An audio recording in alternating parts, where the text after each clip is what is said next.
자, 볼까요? 여러분들 교재는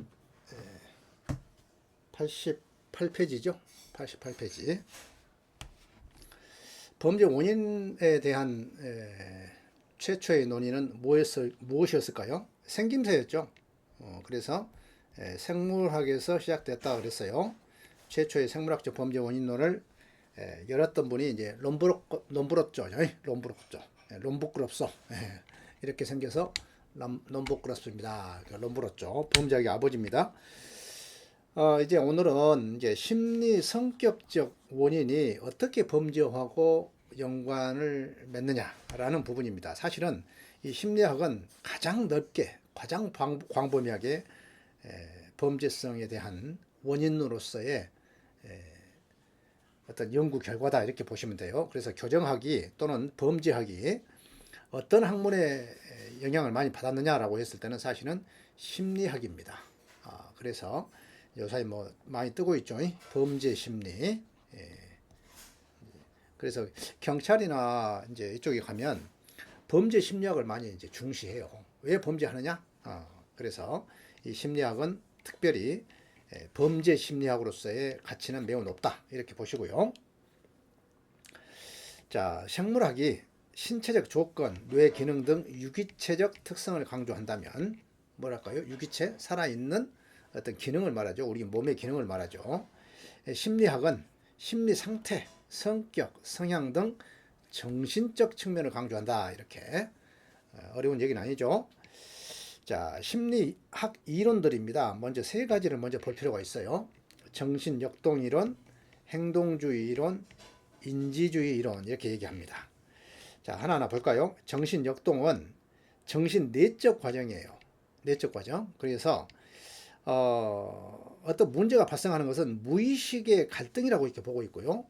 이제 기분 장애를 겪고 성격 성향에 따라서 드러나는 문제 행동들, 또 분노나 성의 문제를 다루고 있죠. 여러분들 이제 밑에 가서 보겠지만 가장 많이 이제 듣는 얘기가 누굽니까? 이야기한 사람 프로이드죠. 프로이드를 빼놓고 심리학을 얘기하기는 곤란해요. 그래서 프로이드의 정신역동입니다. 정신역동이라는 얘기는 내적, 정신 내적, 마음 내적에서 발생하는 역동이란 말이에요. 서로 자세한 것은 이제 뒤에 가서 볼게요. 이제 그러나 이 정신역동이 가지고 있는 한계가 있습니다. 많은 이제 설명이 됨에도 불구하고 일정한 한계가 있는데 그것이 우리 과학주의 사회에서 가장 중시 여겨지는 것이 관찰과 측정이거든요. 관찰되지 않고 측정되지 않는 것은 검증되지 않기 때문에 이것을 어떤 현대적 과학이다 말하기는 곤란하단 말이죠. 그래서 그러한 비판을 많이 받았습니다. 그래서 너희가 과학이냐? 아니다. 너희는 네 생각을 얘기한 것이지 그것이 어떻게 보여줄 수 있느냐라는 이제 비판을 받았던 것이죠. 그래서 나온 것이 바로 이제 행동주의입니다. 행동주의. 행동주의에서는 여러분들 학습 과정을 중시합니다. 범죄는 뭐다? 배우는 과정이다. 배웠다라는 거예요. 그래서 배우는 과정이 자극이 주어지면 좀 더 배우게 되고 또 그 자극으로 인해서 어떤 보상과 처벌이 이루어지면 어떤 보상이 나한테 따르면 그 행동을 하게 된다는 것이죠. 그리고 이제 관찰할 수 있다는 거, 검증할 수 있다는 것, 이러한 이제 장점들이 있습니다. 그래서 한때는 행동주의가 아주 또 풍미를 했죠. 그래서 정신역동은 완전히 물 건너갔다. 이러고 이제 행동주의가 이제 주요한 심리학의 위치를 차지하고 있다가 이것도 한계가 있더란 얘기예요. 단순히 배운다? 근데 그 배우는 것이 어떻게 발현되지? 라는 부분에서 이제 고민해 보니까 인지 이론이 나온 겁니다. 자, 인지라고 하는 것은 어떤 틀이 있다는 거예요. 틀. 뭔가를 인지하는 과정에서 어떤 틀을 갖고 있더라. 이 틀이 뭐다? 스키마다 그러죠. 스키마. 다시 말해서 정보 처리하는 어떤 기능들을 각자가 다른 것들을 갖고 있더란 얘기예요. 사고하고 생각하고 계획하고 기억하고 지각하고 특별히 지각하는 능력입니다. 그것도 윤리적 가치관 이런 것들이 세상을 바라보는 어떤 사안이 발생했을 때 그 발생한 사안에 대해서 반응하는 방식이 뭐다? 인지에 의해서 다르더란 얘기예요. 그것을 어떻게 인지했느냐? 상대방이 나를 비웃고 있다고 보느냐? 아니면 상대방이 나에게 친근감을 표현하느냐? 이러한 똑같은 상대방의 표현이라 할지라도 그 사람이 갖고 있는 인지 구조에 따라서, 스키마에 따라서 그것을 어떻게 받아들이느냐에 따라서 다른 반응을 하더란 얘기예요. 그걸 우리는 뭐라 한다? 정보 처리 기능상의 과정으로 본다, 이런 얘기입니다. 자, 오늘날은요,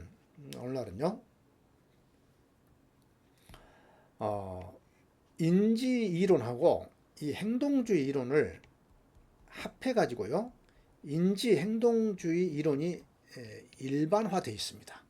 그래서 인지적 상담 기법을 갖고 있는 분들도 가서 보면 행동주의적인 것을 같이 가미되어 있어요. 그래서 어느 하나만 가지고 하고 있지는 않다.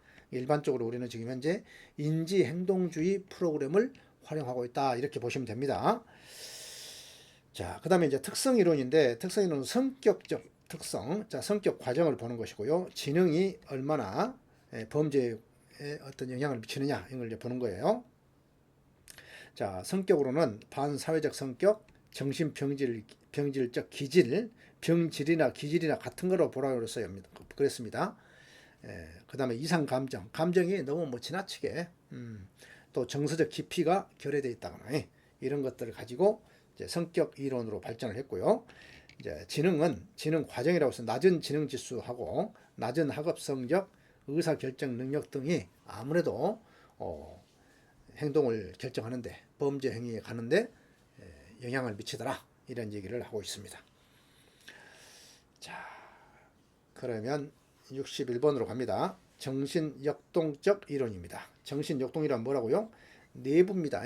우리 마음속에 정신세계 내부에서 발생한 것을 나름대로 정리한 것이다, 이렇게 보시라는 얘기예요. 이 프로이드는 매우 중요한 분입니다. 자, 관심 영역이 뭐냐면, 우리 본능 이론을 우리 인간의 기본적인 본능은 뭘까? 공격 본능이 있더라, 이런 얘기예요. 그 다음에 의식 구조, 자, 의식 구조 있죠. 성격 구조, 이렇게 크게 두 개로 나누고요.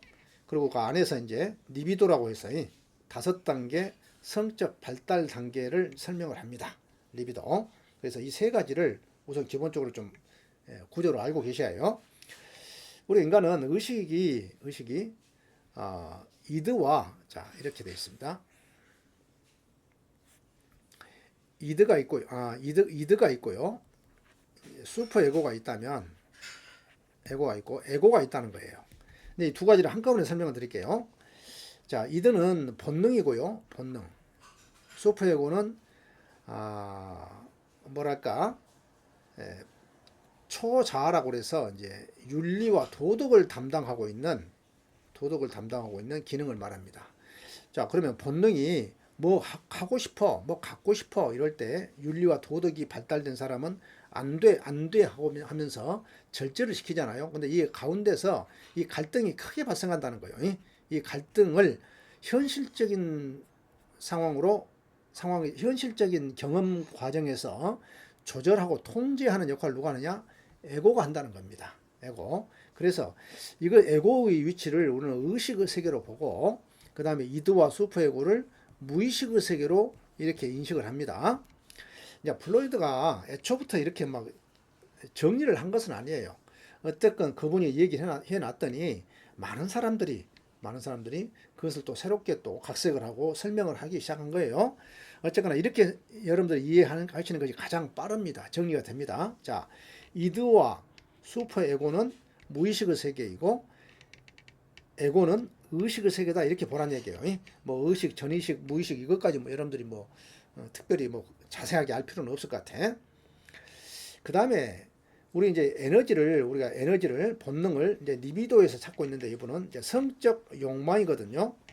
우리 인간은 기본적으로 이 본능이 있는데 그것이 성적 욕망에서 시작된다, 이렇게 봤어요.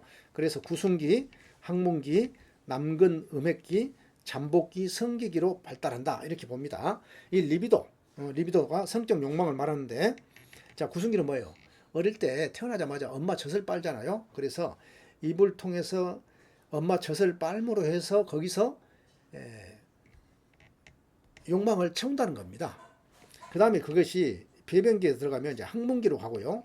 항문기에서 남근 음액기로 가는데 이 남근 음액기에 초자아가 크게 발달한다고 이렇게 보고 있어요.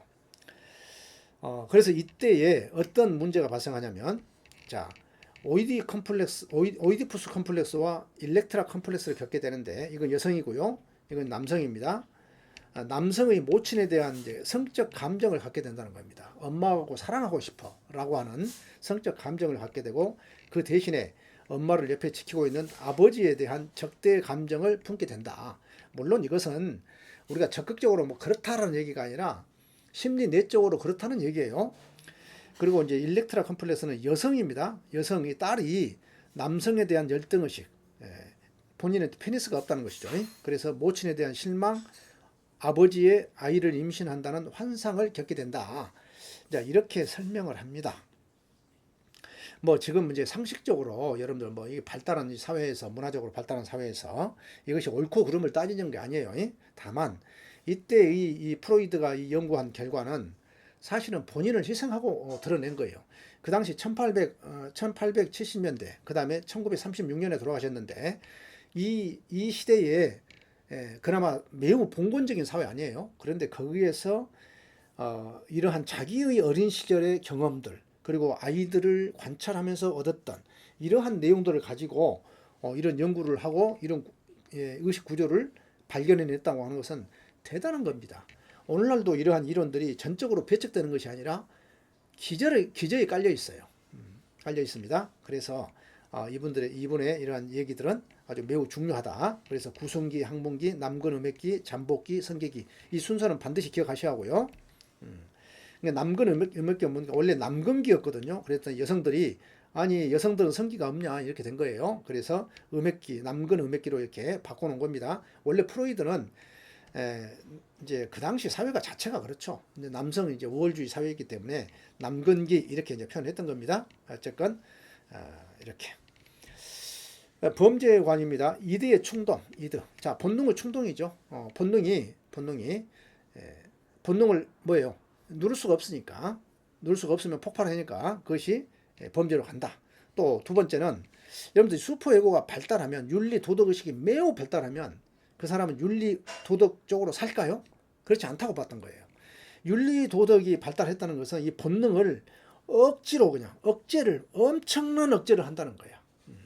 그 억제를 하다가 보면 긴장이 발생하고 그 긴장이 뭐예요? 결국은 폭발하게 된다 이렇게 봤던 거예요. 그래서 슈퍼에고의 과잉 발달도 문제가 있다 이렇게 본 거예요.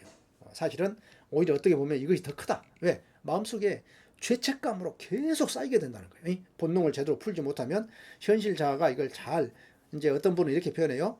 현실 자아가 에고라는 것은 쌍두마차를 몰고 있는 마부와 같다 그래.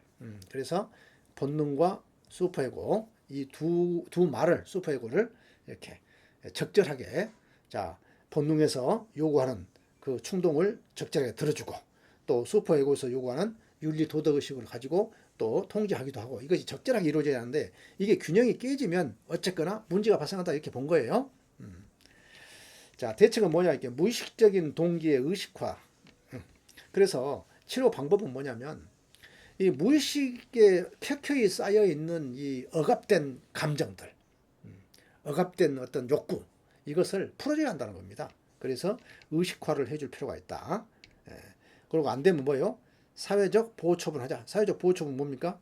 가둬서 범죄 문제를 해결하자, 이런 의미입니다. 이 아들러, 이제 프로이드의 사실은 다 제자들이에요.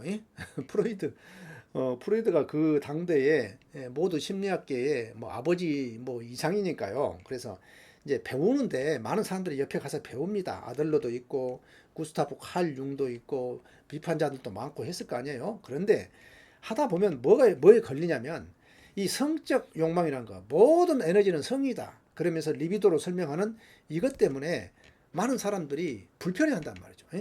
아니 무슨 뭐 마음이라고 하는 것이 무슨, 우리가 성장하면서 뭔가 마음의 성장이 어떤 성의 본능에만 그렇게 있겠느냐, 이런 얘기를 하게 되죠. 그러면서 다른 방식으로 해결을 해요. 설명을 하기 시작한다 이 말이죠. 그게 바로 아들러의 개인 심리학입니다. 인간 심리의 원동력은 프로이드의 성욕이 아니라 힘의 원리, 권력의지라는 거예요. 성욕? 그것이 다가 아니다는 거야. 오히려 힘의 의지, 권력의지다. 권력의지와 자기 보존 욕구가 충족되지 않을 때 열등 컴플렉스가 발생하고 이를 지나치게 보상받으려는 시도에서 범죄나 비행을 저지르게 된다. 이것이 이제 아들러 생각입니다. 아들러는 개인 심리학에서 뭐라고 했다고요? 힘의 의지다 이 말이야. 성적 욕동이 아니라. 이제 이분이 이제 프로이드가 얘기합니다. 함께 공부하다가 떠나가는 사람들 있잖아요. 떠나가는 사람들한테 너희들 내가 한 얘기 가지고 결국은 이제 체계를 세워가지고 니네들 주장을 찾고 하는데 너희들 가는 건 좋다. 그런데 정신분석은 쓰지 마라. 이렇게 얘기해. 정신분석. 정신분석이라는 용어는 쓰지 마라. 그래서 아들러는 개인심리학으로 가고요. 구스타프 칼 융은 뭐요? 분석심리학으로 갑니다. 정신이란 말을 빼요. 그래서 지금도 정신분석하면 프로이드의 독자적인 것으로 이렇게 이해를 합니다. 물론 이제 그 이후에 뭐 프랑스나 이런 데서 이제 뭐 락강이라든가 그 후속 어떤 철학자들이 프로이드의 영향을 안 받은 사람이 없죠. 자, 그 다음에 이제 바울비입니다. 바울비의 애착 이론이 나와요. 이제 사실은 이 이제 프로이드 이론의 발전 과정이라고 보시면 됩니다. 이제 볼비라고도 하고요. 볼비 애착 이론인데 원숭이 실험을 통해서 모성의 영향을 강조했다. 어린 시절 어머니가 없는 경우 아이들이 기초적인 애정 관계를 형성할 수 없기 때문에 불균형적인 인성 구조를 갖게 되고 이후 반사회적 행위에 빠지게 된다. 이 볼비 이게 뭡니까? 애착이란 뭡니까? 엄마와의 애착 관계는 어디서 발생해요? 젖가슴이죠. 그리고 따뜻한 가슴이란 말이에요. 그런데 따뜻한 이 가슴을 느껴보지 않는 못한 아이들이 결국 뭘 갖게 된다? 기초적인 애정 관계를 형성을 못한다는 거예요. 인간은 따뜻하다. 인간은 다른 사람은 나를 안아줄 수 있다. 나도 다른 사람을 안는다. 이러한 애착 형성이 되지 않는다는 거야. 그래서 볼비의 애착 이론입니다. 이제 실제로 이제 실험을 어떻게 하냐면 원숭이를 이제 넣어놓고요. 첫사줄로 만든 원숭이 이제 젖꼭지를 만들어 놓고요. 이쪽에는 아주 포근한 솜으로 만든 이제 원숭이를 만들어 놨어요. 그리고 안에다 이제 원숭이들을 이제 넣어놓은 거야.